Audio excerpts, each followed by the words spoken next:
ಕಾಪು ವಿಧಾನಸಭಾ ಕ್ಷೇತ್ರದ ಯುವ ಕಾಂಗ್ರೆಸ್ ಸಮಿತಿ ಅಧ್ಯಕ್ಷರಾಗಿರುವಂತಹ ಮೊಹಮ್ಮದ್ ನಿಯಾಜ್ ಹಾಗೇನೆ ಕಾಪು ಬ್ಲಾಕ್ ಯುವ ಕಾಂಗ್ರೆಸ್ ಸಮಿತಿ ದಕ್ಷಿಣ ಉತ್ತರ ಅಧ್ಯಕ್ಷರುಗಳಾದ ಗೌರೀಶ್ ಶರತ್ ನಾಯಕ ಹಾಗೂ ನೂತನ ಕಾರ್ಯಕಾರಿ ಸಮಿತಿ ಪದಗ್ರಹಣ ಸಮಾರಂಭ ಶನಿವಾರ ಕಾಪು ರಾಜೀವ್ ಭವನದಲ್ಲಿ ಜರುಗಿತು।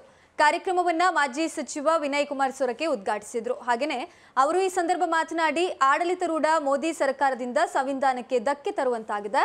ಜನಪರ ಆಶಯಕ್ಕೆ ಕಾಂಗ್ರೆಸ್ನಿಂದ ಸಂವಿಧಾನ ತಿದ್ದುಪಡಿಯಾಗಿದೆ। ಕಾಂಗ್ರೆಸ್ ದೇಶಕ್ಕೆ ಸ್ವಾತಂತ್ರ್ಯ ಸಂವಿಧಾನ ನೀಡಿದಂತಹ ಪಕ್ಷ। ಶೇಕಡ 40ರಷ್ಟು ಯುವಕರ ಸೇರ್ಪಡೆಯಾದಾಗ ಮಾತ್ರ ಪಕ್ಷ ಬೆಳವಣಿಗೆ ಸಾಧ್ಯ।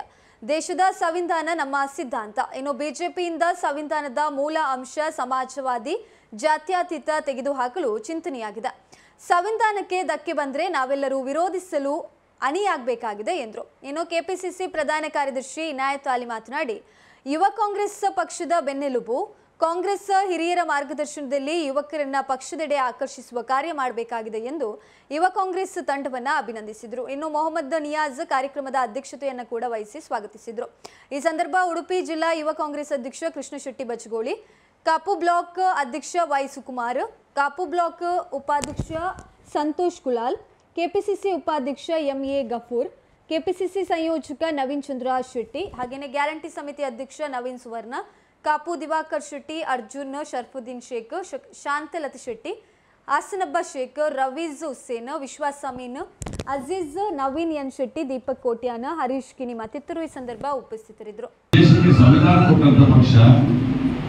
ಈ ದೇಶಕ್ಕೆ ರಾಷ್ಟ್ರ ಧ್ವಜವನ್ನು ಕೊಟ್ಟಂತ ಪಕ್ಷ, ಈ ದೇಶಕ್ಕೆ ರಾಷ್ಟ್ರ ಗೀತೆಯನ್ನು ಕೊಟ್ಟಂತ ಪಕ್ಷ, ಇವತ್ತು ಸ್ವಾತಂತ್ರ್ಯ ಪೂರ್ವದಲ್ಲಿ ನಮ್ಮ ದೇಶದ ಇತಿಹಾಸ ಏನಿದೆ ಅದು ಸ್ವಾತಂತ್ರ್ಯ ಸಂಗ್ರಾಮನೇ ನಮ್ಮ ದೇಶದ ಇತಿಹಾಸ।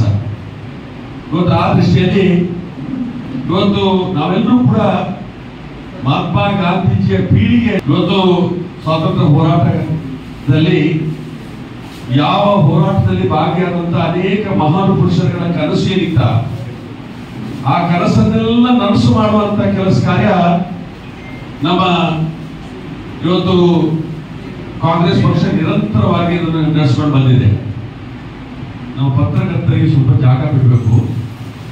ಯುವ ಕಾಂಗ್ರೆಸ್ನ ಪದಾಧಿಕಾರಿಯಾಗಿ ಯುವ ಕಾಂಗ್ರೆಸ್ ಅಲ್ಲಿ ಕೂಡ ಕರ್ನಾಟಕ ರಾಜ್ಯದಲ್ಲಿ ಕರ್ನಾಟಕ ಪ್ರದೇಶ ಯುವ ಕಾಂಗ್ರೆಸ್ ಉಪಾಧ್ಯಕ್ಷರಾಗಿ ಕೆಲಸ ಮಾಡುವಂತ ಅವಕಾಶ ಸಿಕ್ಕಿದ್ದು, ಅದೇ ರೀತಿಯಾಗಿ ಯುವ ಕಾಂಗ್ರೆಸ್ ಅಲ್ಲಿ ಅಖಿಲ ಭಾರತ ಕಾರ್ಯದರ್ಶಿಯಾಗಿ ಕೂಡ ಕೆಲಸ ಕಾರ್ಯ ಐವಸಿಯ ಕಾರ್ಯದರ್ಶಿ ಆಗಿ ಕೂಡ ಕೆಲಸ ಕಾರ್ಯ ಮಾಡುವಂತ ಅವಕಾಶ ಸಿಕ್ಕಿತ್ತು।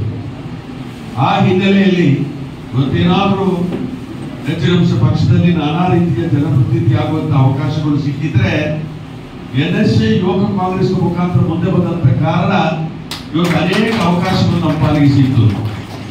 ಹೆಚ್ಚು ತಾವು ಕೂಡ ಇವತ್ತು ಪ್ರಥಮ ಹೆಜ್ಜೆಯನ್ನ ಯುವ ಕಾಂಗ್ರೆಸ್ಗೆ ಇಡ್ತಾ ಇದ್ದೀರಿ। ನಮ್ಮಲ್ಲಿ ಹೆಚ್ಚಿನ ಅಂಶ ಯುವಕರ ಕೊರತೆ ಇದೆ ಅನ್ನುವಂಥ ರೀತಿಯ ಒಂದು ಮನೋಭಾವ ಇತ್ತು।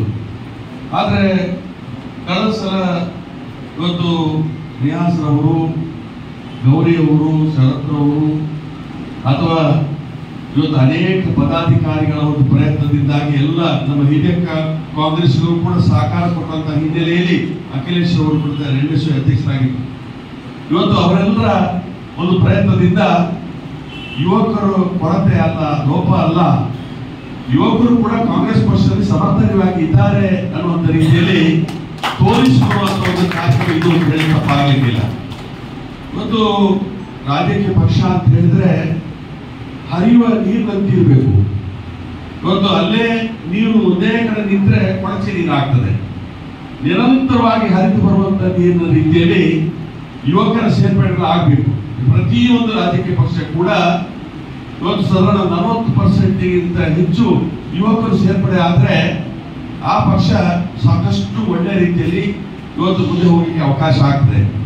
ಆ ಹಿನ್ನೆಲೆಯಲ್ಲಿ ಇವತ್ತು ಬಂದಿರುವಂತಹ ತಾವೆಲ್ಲ ಕಾಂಗ್ರೆಸ್ ಪಕ್ಷದ ತತ್ವ, ಕಾಂಗ್ರೆಸ್ ಪಕ್ಷದ ನಾಯಕತ್ವ, ಕಾಂಗ್ರೆಸ್ ಪಕ್ಷದ ಸಿದ್ಧಾಂತ, ಕಾಂಗ್ರೆಸ್ ಪಕ್ಷದ ಕಾರ್ಯಕ್ರಮಗಳನ್ನು ಒಪ್ಪಿಕೊಂಡು ಇಲ್ಲಿ ನಮ್ಮ ಕಾಂಗ್ರೆಸ್ ಪಕ್ಷಕ್ಕೆ ಒಂದು ಸೇರ್ಪಡೆ ಆಗುವಂತ ಅವಕಾಶವನ್ನ ಕೈಗೊಂಡಿದ್ದೀರಿ। ಈ ಸಂದರ್ಭದಲ್ಲಿ ತಾವೆಲ್ಲರೂ ಕೂಡ ನಮ್ಮ ಕಾಂಗ್ರೆಸ್ ಪಕ್ಷ ಏನು ಒಂದು ಕರೆಯನ್ನು ಕೊಟ್ಟಿದೆ, ಸಮರ್ಪಣೆ, ಸಂಕಲ್ಪ, ಸಂಘರ್ಷ ಅನ್ನುವ ನಮ್ಮನ್ನು ನಾವು ಸಮರ್ಪಣೆ ಮಾಡಿಕೊಳ್ಬೇಕು ಕಾಂಗ್ರೆಸ್ ಪಕ್ಷಕ್ಕೆ. ನಮ್ಮ ಸಿದ್ಧಾಂತ ಸದನ 140 ಕೋಟಿ ಜನರನ್ನು ಕೂಡ ಒಟ್ಟು ಸೇರಿಸುವಂತ ಶಕ್ತಿ ಈ ದೇಶದ ಸಂವಿಧಾನಕ್ಕೆ ಇದೆ.